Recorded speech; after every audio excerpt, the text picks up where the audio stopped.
Welcome to the Brilliantly Resilient podcast. What's your train wreck? Everyone has one. The question is, are you going to live there or are you just visiting?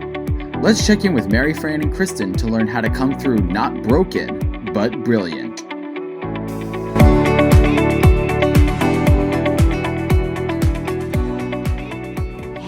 Brilliantly Resilient listeners, thanks for tuning into another episode of the show. Before we dive into the super cool interview today, we wanted to welcome you to this special series of the Brilliantly Resilient Summer of Reading. We have had so many amazing guests on who are brilliant authors and who share their wisdom with you through their written words. And we wanted to find a way to promote them and give you some really awesome stuff to read. So we are doing the Summer of Reading giveaways. Woo! If you head on over to brilliantlyresilient.net, you can get the sign up for the download. If you head over to Instagram, we're doing a whole big Insta promotion there. Every week we will be giving away one of the books, and this whole summer we will be bringing these authors back to you to hear what their books are about and what they've been up to. You're going to love this list. I mean, we were blown away putting it together. We've got New York Times bestsellers, Wall Street Journal list toppers, the biggest awards in the different industries, those winners. Who knew? We know some brilliant people. And now you get to know them too and read their books. So like Mary Fran said, head on over to brilliantlyresilient.net, get the list, and go to Instagram, follow @brilliantlyresilient. We'll see you all summer long. Yeah. Hey everybody, welcome to another special episode of our Summer of Resilient Reading at Brilliantly Resilient Live. We are so excited to bring one of our most favorite authors, and what we just realized is most returned guest to, we didn't return him. He's been returning to the show. We didn't send him back. We invited him over a bunch of times and he kindly accepted. I'm Kristen Smedley, and this is my buddy Mary Fran Bontempo, and we have our friend Rob Angel, the creator of Pictionary, and celebrating his relatively 1-year anniversary recently with the book Game Changer that came out. And what did we say? 36 years of Pictionary. You guys, unbelievable. So Rob, thanks for joining us again. Always my pleasure to be with you too, for sure. 36 years with this game. Yeah. Unbelievable. Not bad. Unbelievable. Crazy. So, but the book, 1 year with the book, I was watching all the social media and the whole, it was like you're taking everything by storm with 1 year of the book. How has the year been since this thing came out? In life or the book itself? Tell all, Rob. Tell everything. Tell all. Rob. We're on the edge of our seats. Oh gosh, a lot of no. The year went like everybody else. I mean, it was not the best year, but we all muddled through and learned a few things. Learned a lot about myself, but we got to just put it in the rearview mirror as best we can. The book, I've been living with that darn thing for about 6 years, so it felt really good to launch it and plugging it and talking about it, sharing my story and reliving the story. I mean, this has been part of the beauty of the book, is that I did it all those years ago. And so now I'm talking to old friends and I'm getting deeper stories and I'm getting the meaning and I'm remembering things that I literally forgot for 30 years. And it's been a blast. And I put most of them in the book. So it's really been a fun process. Yeah, I think that's one of the joys of writing, because you end up like sort of just dumping everything out there and you're like, whoa, as you get into that, you just keep writing and writing and writing. And as you said, half of this stuff comes back to you that you either forgot or didn't realize had significance at the time. That's a good point right there. Some small story that barely registered, and then I'd write it and then I'd realize how many things were connected to from it and because of it. If that one little itty bitty thing didn't happen for Pictionary or me, I may have turned left instead of right and it doesn't happen. I may have, opened a different book and gone the different direction. I mean, so many insignificant little things in life created this thing. That's amazing. I feel like, and I've said this before to a lot of people, especially because Kristen and I have had some tough challenges and things to deal with. And when you're in the middle of all that, you're going like, this is horrible. I can't believe it. And yet when you have that opportunity of time, the gift of some time to pull back and you kind of get to see the whole tapestry. And again, Kristen and I would never say any of the crap that happened was a blessing, but you kind of can go, oh, that's where that fits, and for you to be able to go back and see all that must have been a gift for you. Oh, 100%. I think that's in life in general, obviously not just the book. Marcus Aurelius, the great philosopher, Stoic philosopher, the facts don't change, right? No matter what happens to you, what happens to us in the moment is terrible, but it doesn't matter. The facts don't change. It's how we react to them. And we all know this. That's not rocket science, what I just said, right?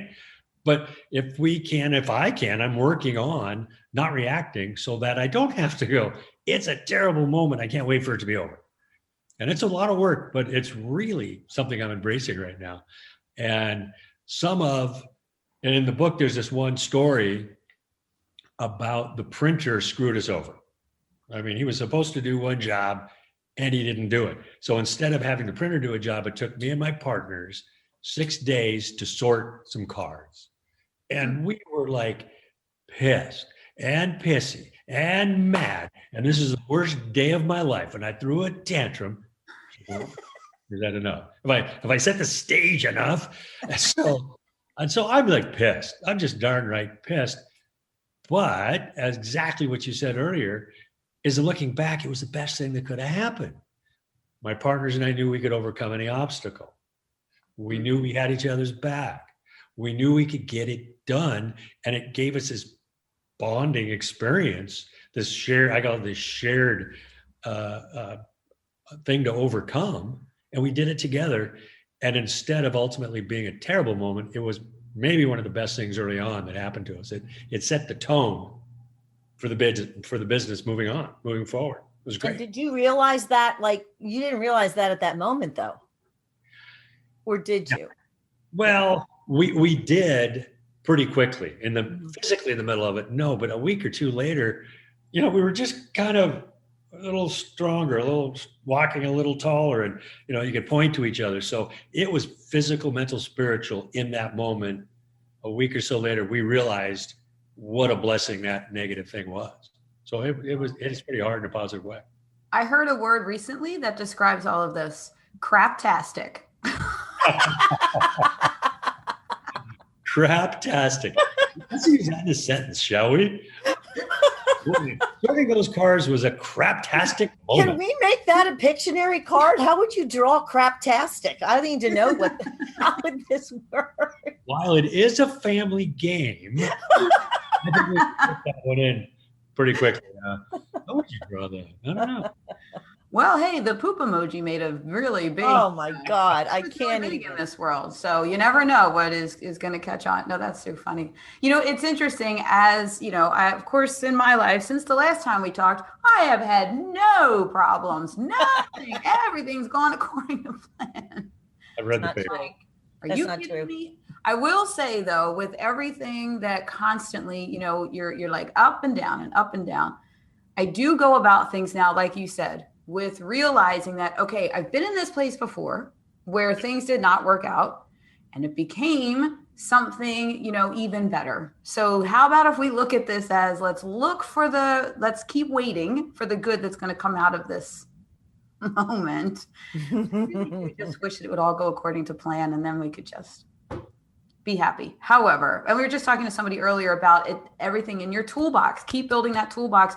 But here's the thing I think that people forget to do. And I know that I do forget to do it. Go into the toolbox and get those things and those situations, recall them and utilize them when things don't go right. It's like when people say, I read 37 books last month. Well, big deal. How much of it did you retain? How much did you practice? How much did you truly learn and incorporate it? So exactly, Kristen, is exactly what you're saying, is learning those things, regurgitating them, and taking the time to memorize them. So what I just talked about, the facts don't change.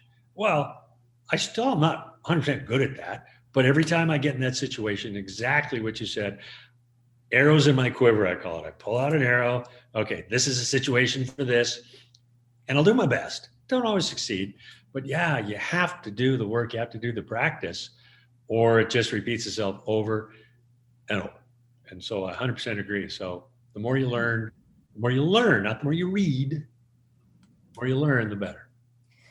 You know, you said something to us on our previous conversation that has stuck with me, and I think it kind of dovetails nicely with what we're talking about. You said Oh, it's so good. We have so many brilliance bits from you. I can't even tell you. We have a whole list of Rob Angel quotes because there's just such good stuff.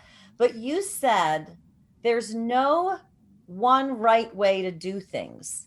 There are a couple of wrong ways, yep. but there's no one right way. And what I thought of every time I think about that, it's very empowering, because if you're not a person, you also said that you looked at this whole big thing of this game and everything and had to break it down in smaller pieces because you said your brain just couldn't handle the whole big thing. Those two bits of wisdom are so empowering for people who don't ever think they can create or do or whatever, because they think you have to have this, genius mindset or whatever. And you basically said, look, there's no playbook necessarily. And I think, to the point of what you just made, when you take and you learn these things, you also have to figure out how to apply them to how you work. 100%. It's using, let's say, Mark Cuban, for instance. Everybody knows Mark Cuban. Oh, I'm going to think like a billionaire. I'm saying that a little tongue in cheek, but they teach you that you got to think like a billionaire. We don't all think like a billionaire. It's that simple, right? So if I'm comparing myself to Mr. Billionaire, I'm probably going to not get there. And that's okay. But then you can look at Sarah Blakely from Spanx. She got there a different way as well. Rob Angel and Pictionary. Everybody has their own journey. Everybody has their own story. And you take those bits and pieces back to the arrows in the quiver that work for you, instead of comparing yourself to others, to them, to your neighbor, to your partner, to everybody around you. Just do what works for you, embrace it, and just keep moving forward from there.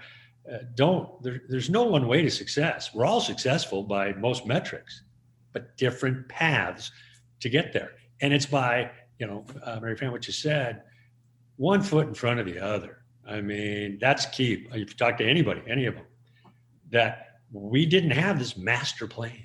I'm going to create a game and I'm going to take on the world. I'm going to make $1 million. I said, I don't know how to get started, right? I don't know what to do. I got to get started somehow. So I made a word list. It wasn't really complicated. It really didn't take me much time. It didn't cost me any money, just a little bit of time. But that's what it took to get started. And I think people say way too often, people have the fear of failure. I don't think people have the fear of failure. They have the fear of being judged for their efforts. They have fear of not knowing how to get started, where to get started, where it's going to go up. Not failure. I don't think anybody really sits there going, well, if I'm a failure, then what? Right? The mystery of components that make up your success. That's the fear. So to get over that, that's where I took that one step. That's where I made that word list. And it took me 3 months. I finished the word list. And then I said, okay, what's next? Literally. And so I did another task and another. It took me about a year before I said, oh, I got a really cool game. I should probably start thinking long term. So don't compare yourself to other people. Do whatever it takes for you, small steps you're comfortable with getting started. Interesting. I just want to regurgitate for people listening what you just said. You didn't have it in your head how you wanted this game to go. It just evolved? Totally. When I started the word list, I didn't even conceptualize what Pictionary would look like. I didn't even have an idea of what the game. I didn't know how to sell it, market it, produce it. None of that. I was 24 years old, 22 when I started. I started thinking about marketing plans, business plans. I gotta produce this thing. I would have never started, right? Way too many moving parts for me. That's why I broke it down, and that's why I got started. Wow. It's interesting because I recently started a group for parents that are raising blind kids with mentors, people that are succeeding without sight. And then these parents come in and we all talk in the Zoom room. And when I had the idea, a friend of mine said, well, what is the end thing? Like, where is this going to grow and go? I said, I don't know. I just know that they all need to talk to each other. So we're just going to start here. And then now there's a new piece that somebody suggested this would be same thing. But I felt a little bizarre that I was like, I don't know. I don't know what the end. And I got to tell you, Rob, I'm not comfortable with not knowing the finish line. I usually paint the finish line on the wall and go for it. And I'm just like, well, we'll see what the next step is. Yeah, but if you take, it's okay. Exactly. What's the next step? But that's not to say you focus on just one thing. You can take a lot of first steps. And the more you take, the energy will dictate in your brain, your head, your heart, which one to go, which path to go. So if you're doing several different steps in several different directions, great, that's okay. But over time, you'll know which one to go for and continue with. So don't worry. In fact, I take that back. Don't even remotely worry about the direction you're going or if it's the right idea or not. You probably won't know right away. Mm-hmm. But as time goes on, everybody, then you'll know. And that's when you go all in. That's when you go balls out. That's when you go, hey, I got to make this happen. We say all the time, don't be married to an outcome. Don't get that thing in your head like it has to be this way, because personally, I don't know anyone who's, even just their day-to-day, whatever they're doing goes exactly according to the plan. So I feel like if you have the idea and it feeds you, like you said, just take the little steps and don't be afraid if they don't work out, because you still learn something from that. Sure. No, I hate the expression, fail quickly. That's right. Who goes up going, I hope I failed today. Then I can fail quickly. And everybody can pat me on the head and go, oh, you failed quickly. Congratulations. I just made it. But it's taking all those little steps to get you wherever it is you're supposed to go. And as you said earlier, it's intention versus expectation. My intention was to create a great game. That was it. It wasn't to make $1 million, because then I started having expectations of making money. Then I have expectations of selling a lot of games. So it's like, okay, my intention is to create a great game and see what happens. That's how it all played out. That was my mission, a great game. Everything else will flow. Intention instead of expectation. I like that. Yeah, that because it allows you to keep the steam going without letting the missteps derail you. Because when you come up against that, and the expectations aren't fulfilled, if you're hanging on too tightly to that ends the whole thing. Like you said, at that point, when you were kind of being overwhelmed by all these little different things that you had to do, if you had attempted any of them and it hadn't gone well, you could very easily have gone, well, clearly I don't know what I'm doing and I'm going to quit. The prime example of that is my intention was to create a great game. And then as things go on, your intention changes a little, but it was still to share Pictionary with the world. And so there were days that I didn't set the expectation of selling any games, because I would stand at the bottom of the escalator at Nordstrom for 16 I love this story. Right? I'd stand there for 16 hours and I'd sell 3 games. 3 games. If my expectation was that I wanted to sell 6 games or nothing, and I only sold 3, I'd be pissed, devastated, and mad. Well, my intention was to sell some games. I sold 3. I was ecstatic. I couldn't wait to get back the next day. I know it's weird. Even looking back on it, it was weird, but I really was not discouraged. But it was my intention, not my expectation, that saved the day. You mentioned Sarah Blakely earlier, and I love her. I love her story. I love everything about her. And I'm envisioning she did the same thing. And now I'm thinking maybe she doesn't even know to name it. She went through her process with intention as opposed to expectation. Of course, she did some funny stuff too with how she got them to sell out at the stores and all, which is hilarious. But same thing. It's big on intention. Yeah, it's a learned thing, but it just saves so many brain cells. right? Whether it's business or life or anything else, your world is rife with problems when expectations are not fulfilled. I expect to make $1 million. I expect this. I intend to live a good life. I intend to enjoy myself. All the moving parts to get me there are just fine. I'm going to worry about the specifics later. I think this is why you're one of our most favorite guests, and that we get so many comments from your shows, because you're not sitting like a lot of the people that have been very successful will say, I knew that this was going to happen and here's how I got to it. You're just like the opposite. And it's more real. Not that their journey isn't real, but I think a lot more people just this resounds with us more, that you can take one step at a time and not have to have the big business plan and goal and all that. Yeah, I know. Thank you. It works for me. People don't like the unknown. I love the unknown. If I wake up and I know exactly what's going to happen today, but if there's a little ambiguity, a little open spirit, just, I'm going to go left instead of right, see what happens. To me, that's the joy of life. I've been doing it my whole life for 60 years, but that's the joy for me. And that's what Pictionary was all about. 100%.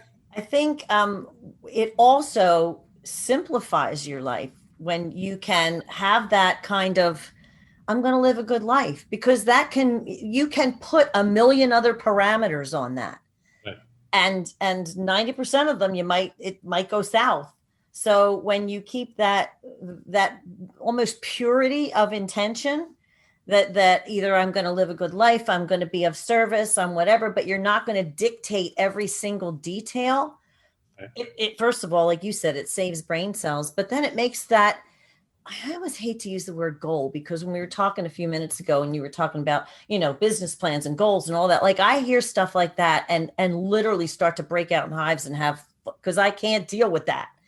But when I think I just want to take what I learned through my experience out into the world and be of some kind of service, and I'll let the details work themselves out, how that happens, then I can proceed with a measure of clarity and still energy, which is completely decimated when I start thinking about, business plans and goals and all that. Oh, forget it. I can't do that. But I can bring my purity of intention out there. Right. And if you want to put it in another term that business people will understand, it's a mission. There's a difference. Yes, there you go. Goal, right? So my mission was to bring Pictionary to the world. My mission was share the fun and the joy that I had. And that was my overriding mission. And that dictated all my answers, all my decisions throughout the entire life story of Pictionary. My mission was to stay true to the game. Now, my goals changed. A goal, you have a short-term goal for sure. I want to make $1 million next week, right? I mean, be disappointed. That's okay. That's not a mission. Yeah. A mission is what's in here, and that's what you live with, whether it's personal or business or whatever. And that will dictate, if you let that dictate your life and your story, you'll just be not just happier. I think you'll be more successful, because that's really all we want. That's okay. Success is okay. So just make sure you get there the way you are supposed to get there on your terms, and stand true to your own mission. We talk about being of service, but it essentially, those terms, at least for us, are interchangeable, because it's the mission to give people the tools to live brilliantly resilient despite, the train wrecks and sucker punches in their life and all that kind of stuff that they went through. But I think you're so right. It's when you have that thing that's within your core that you go, all right, no matter what else happens, I'm going to stay true to this. And you also mentioned the last time when we spoke too, that you had an experience with one of the big game makers that was going to kind of make you go in a different direction from your mission. And you turned down a pretty big offer. Huge. Because it wasn't where you wanted to go. My voice just go up and on. Really huge. Like huge. Even the dogs are barking. They're like, wow. That's just broke on the window. staying true to my mission, not my goal of making money or selling a lot of games. My mission was to share this with the world. And all the decisions I made kind of culminated about 14 months later with a contract to license the game so it could scale nationwide, meaning this company, Milton Bradley, was going to do the manufacturing, distribution, marketing, and sales at their expense and pay us a royalty. So we don't have any expenses, and we get the contract from them. Now, they're the biggest selling game in the board game company in the world. I'm making $500 a month. I'm driving a 10-year-old car. My apartment was terrible, like from the 70s. Terrible. I got to come up with a better word. And so I'm looking at this contract, and they promised us early on in the negotiations they wouldn't harm Pictionary without our approval, because our mission was to share this game as is with the world. We knew what it was all about. Contract comes, first page, biggest royalty rate ever.